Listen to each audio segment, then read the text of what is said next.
queridos, a paz do Senhor Jesus esteja em vossos corações. Sejam todos muito bem-vindos ao canal Partilhar. E nessa oportunidade nós vamos estar dando continuidade, atendendo a solicitação do nosso irmão Ronaldo, que pediu para nós falarmos sobre o Apocalipse. E para tal, nós iniciamos falando sobre o arrebatamento da igreja. Depois do arrebatamento da igreja, nós dissemos que iríamos falar sobre os dois grandes eventos que ocorrerá após o arrebatamento da igreja. Falamos há pouco sobre o tribunal de Cristo e hoje nós vamos estar falando sobre as bodas do Cordeiro. Antes, porém, eu quero que você não esqueça daquilo que eu lhe pedi lá nos outros vídeos, para você toda vez que for interpretar a Bíblia, pensar na Bíblia, ler a Bíblia, estudar a Bíblia, pesquisar a Bíblia, você não esquecer de usar aquela ideia que eu lhe passei. Lembra? Eu falei para você, quando for ler, procurar sempre não esquecer que a Bíblia foi escrita para nós lermos e entendermos em dois contextos. Um que é o contexto literal, e o outro, que é o contexto figurado. Então, existem duas formas de você buscar interpretar a Bíblia. Por que eu digo isso? Porque hoje, por exemplo, nós vamos estar estudando algo tremendo. Vamos hoje estar interpretando a Bíblia, trazendo esclarecimentos, mostrando para vocês como é importante a figura de linguagem. Após a entrega dos galardões no tribunal de Cristo, que foi entregue à igreja que foi arrebatada. Falei sobre o arrebatamento lá atrás, vejam os vídeos anteriores.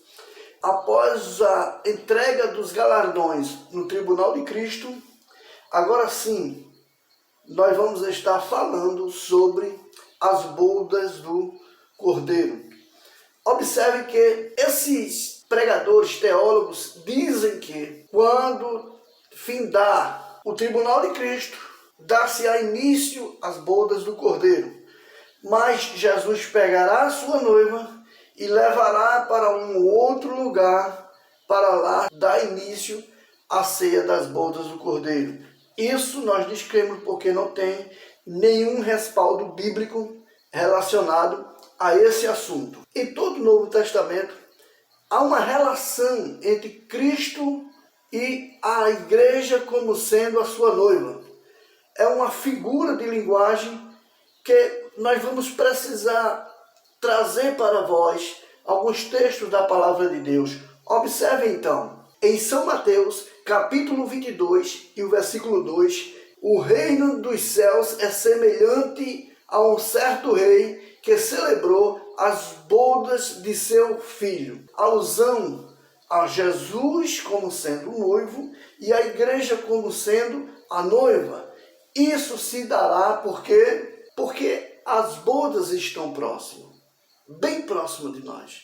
Observe que lá em Apocalipse capítulo 19, versículo 7 ao versículo de número 9, está escrito: regozijemo-nos e alegremo-nos e demos-lhes glória, porque vindas são as bodas do Cordeiro, e já a sua esposa se aprontou, e foi-lhe dado que se vestisse de linho fino, puro e resplandecente, porque o linho fino são a justiça dos santos. E disse-me: escreve, bem-aventurados aqueles que são chamados à ceia das bodas do Cordeiro. E disse-me: essas são as verdadeiras palavras. Então, queridos, está aqui a revelação da palavra de Deus, mostrando essa figura de linguagem que toda a Bíblia, os apóstolos, os discípulos estiveram sempre mostrando.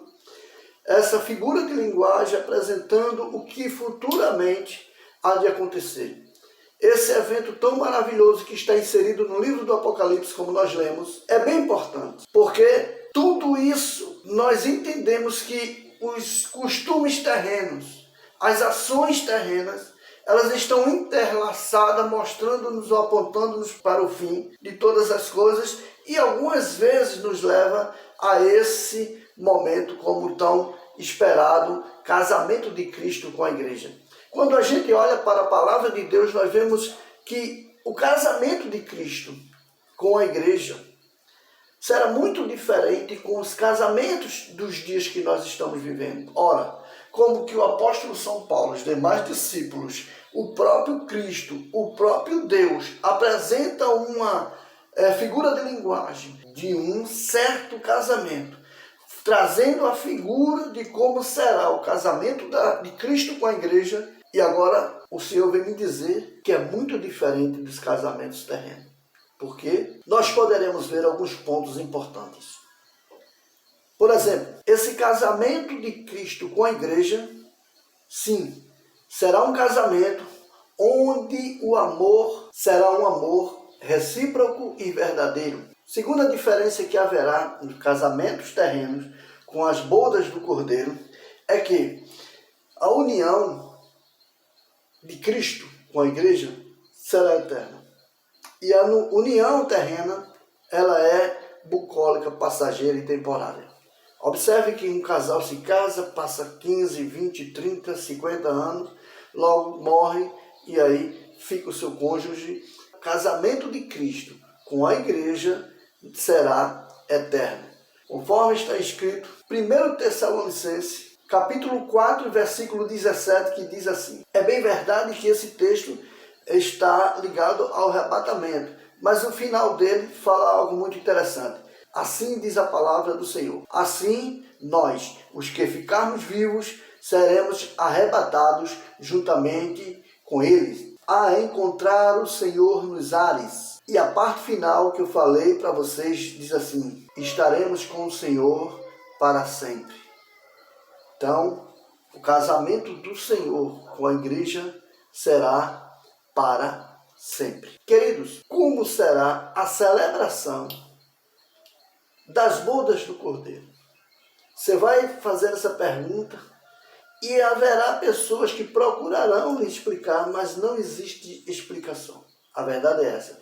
Porque a única explicação que a gente pode encontrar em relação a isso, que Paulo, escrevendo aos Coríntios na sua segunda carta, capítulo de número 2, versículo 9, ele disse assim: mas, como está escrito, as coisas que os olhos não viu e o ouvido não ouviu e não subiram ao coração do homem, são as que Deus preparou para os que